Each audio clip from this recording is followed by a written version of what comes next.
तन पाकर भगवान का भजन नहीं करेंगे तो पुरुषोत्तम भगवान श्री राम जी अपने प्रवासियों से कहते, जो न तरई भव सागर नर समाज असपाय सोकृत निंदक मंद मते आत्म हनगति जाय। जो सारे साध समानों को पाकर प्रभु के भक्ति नहीं करते हैं और इस देव दुर्लभ तन को विषयों के पीछे बर्बाद करता है, यह बर्बाद करता है, ऐसे लोग प्रेत की योनि में जाके भटकता। यह मानव तन कोई साधारण तन नहीं है, मानव तन है हीरा। मूर्ख समझे इसको हीरा और गर्मी का हीरा समझ के लोग विषय रूपी नमक मिर्च मिला के खा रहा है। इस दृश्य को जब महात्मा देखते हैं तो उसे पीड़ा होती है। महात्मा क्या कहती है? महात्मा को यह पीड़ा दिखाई नहीं देता सो बात नहीं, महात्मा उस पीड़ा को देखते हैं और महात्मा को जब कष्ट होता है तो महात्मा हमारे गांव में आके हमें आपको जगाते, कहते गर्भवास में कॉल किया था नाम जपूंगा मैं तेरा, इस झूठी दुनिया में आकर नाम जपन तेरे भूल गया। ऋषि मुनि सब आते हैं समझाने के लिए, कुछ तो समय निकाल हरिगुण गाने के। संत महापुरुष क्यों आते? हम आपको उस बात को याद दिलाने, जब माँ के गर्भ में हमारा माथा नीचा पैर ऊपर था और पैर हाथ दोनों सटा हुआ। भगवान से हम आपने प्रार्थना किया, प्रभु इस मलमूत्र विसर्जन की कोठरी से मुझे बाहर कीजिए, मैं आपका भजन करूंगा, प्रभु आपका सुमिरन करूंगा। वह सर्वेश्वर मालिक दया करके हम आपको मानव का तन दिया और 9-10 मास के बाद हमें बाहर कर दिया। हम बाहर आते ही रंग बिरंग का घर द्वार, रंग बिरंग के माता पिता, रंगीन वस्त्र पहनते तो रंगीन हो जाते हैं ना, का रंग बिरंग के माता पिता, रंग बिरंग के खिलौना को देख कर, मिठाई को देख परमात्मा से रिश्ता तोड़ संसार से रिश्ता हम आप जोड़ लेते।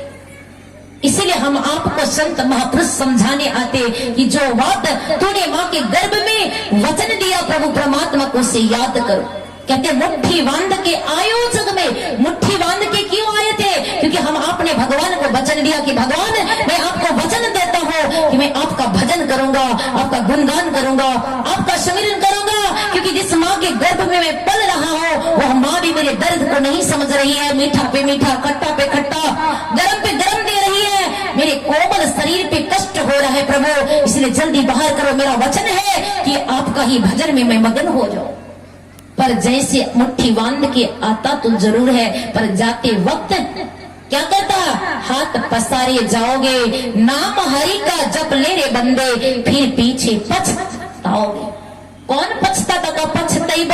पछतैबा रे बेईमान, गुरु के बिसरी पछतैबा। अरे और जाला हीरा मोती संपत्ति बहुत, सब धन रही जेतो ऐतो यमदूत पछतैबा रे बेईमान, गुरु के विसरी पछतैबा। बहुत पछताओगे, इसीलिए मानव तन मिला है। हरि का भजन करो, कब करोगे? अरे दांतों जे फोड़ी लो, केसो जो पाकी लो, बैसो गेलो रे माटे, आस्ते आस्ते खसिया फोड़ी लो, रंगीला दलाने रे माटी गोसाई जी, कोई रोंगे बांधे चंदन। जरा विचार कीजिए, परमपिता परमात्मा ने यह मानव तन रूपी घर का निर्माण करने के लिए कितना मेहनत किया। आप एक पक्का का घर बनाते हो तो उसमें रड चाहिए, ईटा चाहिए, बालू चाहिए, गिट्टी चाहिए, सीमेंट चाहिए, मीन तार चाहिए ना।